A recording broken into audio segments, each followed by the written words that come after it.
Hello hello les zouzous, bienvenue à l'école avec moi. Bonjour, je suis votre professeur, votre Laoshi. Laoshi, c'est le nom du professeur en mandarin.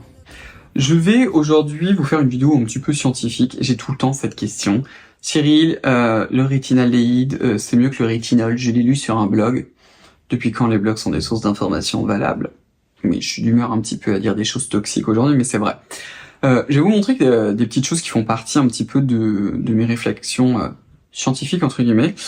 Et on va commencer d'abord par cet article-là, donc un article scientifique, un article de recherche qui est fait par des chercheurs, qui date de 2000, fin 99, il a été publié au début des années 2000, qui est en fait sur le rôle de la vitamine A, sur la mort cellulaire et aussi l'élévation du collagène qu'on va trouver dans la matrice extracellulaire, hashtag le derme, chez nous, les humains. Ce qui est très intéressant en fait dans cet article, c'est que c'est un papier qui a été fait in vivo chez nous les humains. C'est-à-dire c'est vraiment notre peau qui a été étudiée, on a appliqué du rétinol sur nous-mêmes. L'autre chose en fait qui est très intéressant, c'est l'âge en fait des groupes où vous avez même des personnes qui ont plus de 80 ans. Donc ça, c'est assez sympa. Alors vous avez d'abord les premières figures que je veux pas vous montrer, qui sont ce qu'on appelle des figures histologiques, c'est-à-dire qu'en fait, ils ont pris des petits morceaux de peau humaine à différents âges qu'ils ont comparés. Ils ont regardé en fait l'épaisseur de la peau, etc. Enfin, tout ce qui diminue malheureusement avec l'âge.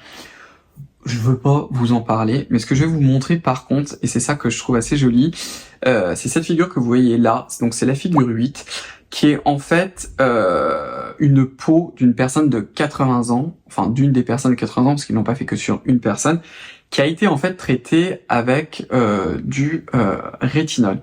C'est un très joli, ce qu'on appelle immunomarquage direct, ce qu'on appelle dans le domaine du visible, donc on peut le faire en fluorescence, c'est pas très important. Alors qu'est-ce que vous êtes en train de voir là?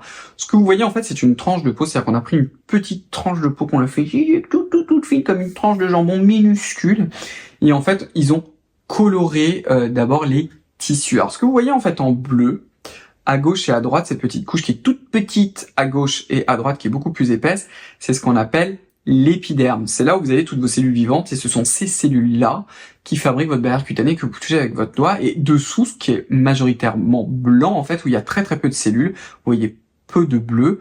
En fait, ce marquage-là, c'est fait avec quoi? Je sais plus avec quoi le marquage a été fait. Là, j'ai un trou de mémoire parce que moi, je faisais surtout de la fluorescence. Parce que je faisais ce type de technique-là, donc je sais très bien comment ça fonctionne.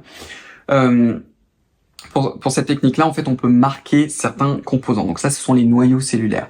C'est pas important. On s'en fiche, mais dans le derme, vous avez très très peu de cellules. Et c'est pour ça qu'il est en majorité blanc. Première caractéristique que vous voyez avant-après, c'est que dans le véhicule, c'est-à-dire la personne qui n'a pas été traitée, elle a mis la crème sans le rétinol, vous avez un épiderme qui est tout plat et tout petit, tout fin. Le deuxième qui a été traité avec du rétinol, il est beaucoup plus épais et vous voyez que vous avez ces espèces de vagues en fait qui sont caractéristiques d'une peau jeune. On pense en fait qu'on a ces espèces de vagues parce qu'en fait ça augmente la zone de contact entre le derme et l'épiderme et c'est le derme qui va nourrir l'épiderme. L'autre chose que vous voyez, regardez au niveau du derme, vous avez ce marquage qui est marron très foncé que vous avez pratiquement pas à gauche.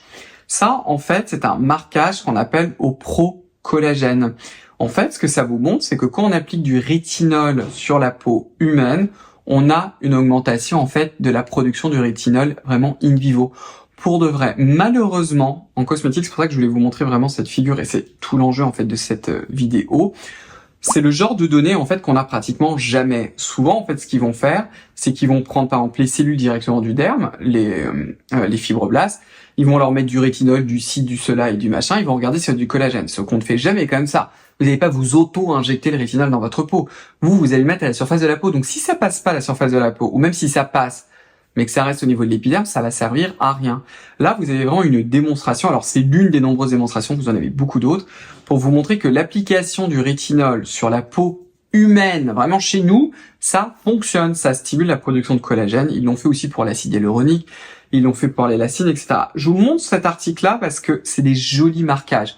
On en a plein d'autres qui sont aussi beaux, qui ont été bien faits, sauf que ils sont un peu old school, quoi. Ils datent d'un peu avant, vous voyez, de mi-90, début 90. Donc évidemment, la technologie, elle a évolué. Et celui-ci, je le trouvais joli. Je fais exprès de vous montrer celui-ci parce que ce type de données-là sur le rétinaldéhyde, donc le rétinol devient du rétinaldéhyde puis de la trétinoïne, eh ben on en a presque pas. Il y a un papier, et moi, à titre personnel, je pense que le rétinaldéhyde, je vous l'ai déjà dit, est tout aussi efficace que le rétinol. Le problème, c'est que je n'ai pas, en fait, cette preuve absolue.